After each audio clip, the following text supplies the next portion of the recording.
বাঙালি খানায় সবাইকে স্বাগত জানাই। আপনারা তো অনেকভাবে বাটা মাছ রান্না করে খেয়েছেন, একবার আমার মতন করে সহজ পদ্ধতিতে আপনিও শিখে নিতে পারবেন ছোট ছোট টিপস সহ। তবে আমি আজকে এখানে নদীর বাটা মাছ রান্না করব তেল মশলা কম দিয়ে। এতটাই সুস্বাদু হয়েছিল খেতে, আপনি একবার রান্না করলে বারবার রান্না করবেন। আশা করছি আজকের ভিডিওটি আপনাদের ভালো লাগবে। সকল বন্ধুদের কাছে অনুরোধ করছি সম্পূর্ণ ভিডিওটি দেখার। আগের থেকে বেশ কিছুটা বাটা মাছের লবণ আর হলুদের গুঁড়ো লাগিয়ে রেখে দিয়েছিলাম 10 মিনিটের জন্য রেস্টে। একটা কড়াইতে বেশ কিছুটা সাদা তেল অ্যাড করেছি, হাফ চামচ লবণ। তেল গরম হওয়া পর্যন্ত অপেক্ষা করতে হবে।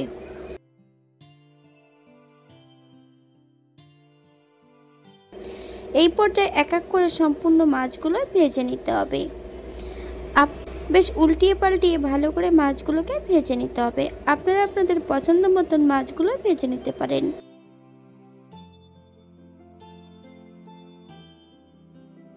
বাঙালি রান্না ঘরোয়া উপকরণ দিয়ে আপনাদের যদি রান্নাগুলো পছন্দ হয় তাহলে চ্যানেলটি সাবস্ক্রাইব করে দিয়ে পাশে থাকবেন। পাশে থাকা বেলটি বাজিয়ে দিবেন, নইলে নিত্য নতুন রান্নার নোটিফিকেশন পাবেন না।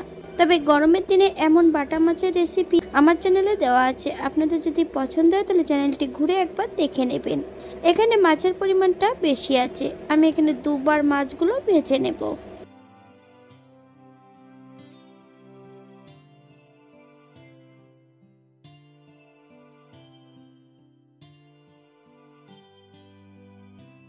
দ্বিতীয়বারও আমি একই পদ্ধতিতে মাছগুলো ভেজে নেব।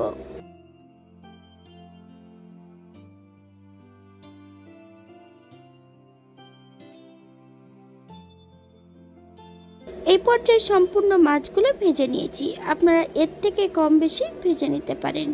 একই তেলে রান্না করব, তবে তেলের পরিমাণটা বেশি আছে, ওখান থেকে বেশ কিছুটা তেল আলাদা পাত্রে একটা কেটে রেখে দেব। অল্প তেলের মধ্যে আমি হাফ চামচ সাদা জিরা, হাফ চামচ রাঁধুনি ফোড়ন থেকে সুগন্ধ বেরোলে সম্পূর্ণ তেল জিরাটা আলাদা একটা পাত্রে কেটে রেখে দেব, ওটা রান্নার শেষে ব্যবহার করব।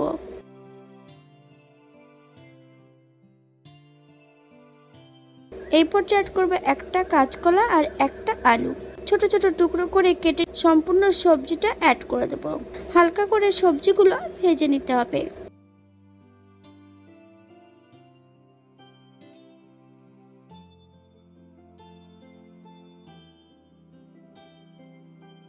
আগের থেকে বেশ কিছুটা মশলা বেটে রেখেছি, আদা, জিরে, ধনে, দুটো শুকনো লঙ্কা। সম্পূর্ণ বাটা মশলাটা অ্যাড করব। হাফ চামচ হলুদ গুঁড়ো, 1 চামচ লবণ, আপনার স্বাদ অনুসারে লবণটা অ্যাড করবেন। মশলাটা বেশ ভালো করে ভেজে নিতে হবে। আমি রান্নাটি করছি মিডিয়াম আঁচে।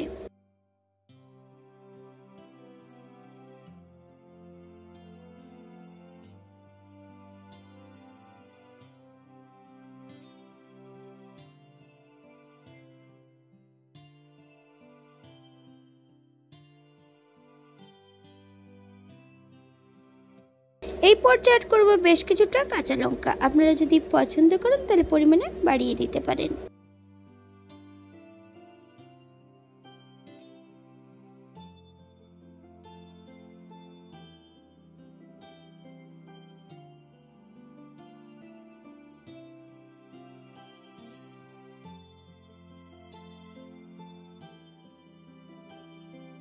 আমি এখানে গ্রেভির জন্য 2 কাপ জল অ্যাড করেছি।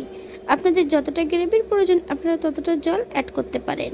হালকা হাতে নেড়েচেড়ে 5 থেকে 7 মিনিটের জন্য ঢাকা দিয়ে রেখে দেব, অথবা যতক্ষণ সবজিগুলো সেদ্ধ না হচ্ছে ততক্ষণ ঢাকা দিয়ে রেখে দিতে হবে।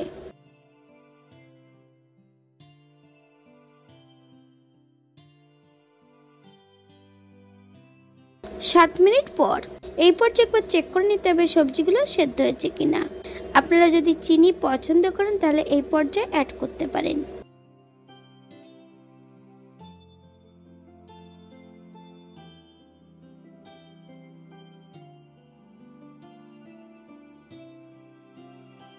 এক এক করে সম্পূর্ণ ভেজে রাখা মাছগুলো অ্যাড করতে হবে, তবে মাছ যখন অ্যাড করতে হবে গ্যাসের ফ্লেমটা কিন্তু হাইতে রাখতে হবে।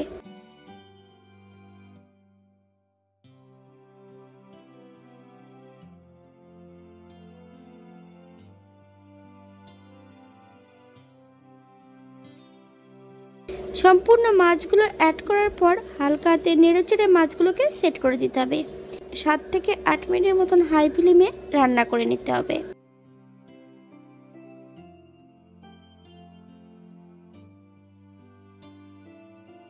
আট মিনিট পর এই পর্যায়ে সম্পূর্ণ ভেজে রাখা জিরেগুলো অ্যাড করে দিতে হবে। হালকা হাতে নেড়েচেড়ে বেশ ভালো করে মিশিয়ে দেব।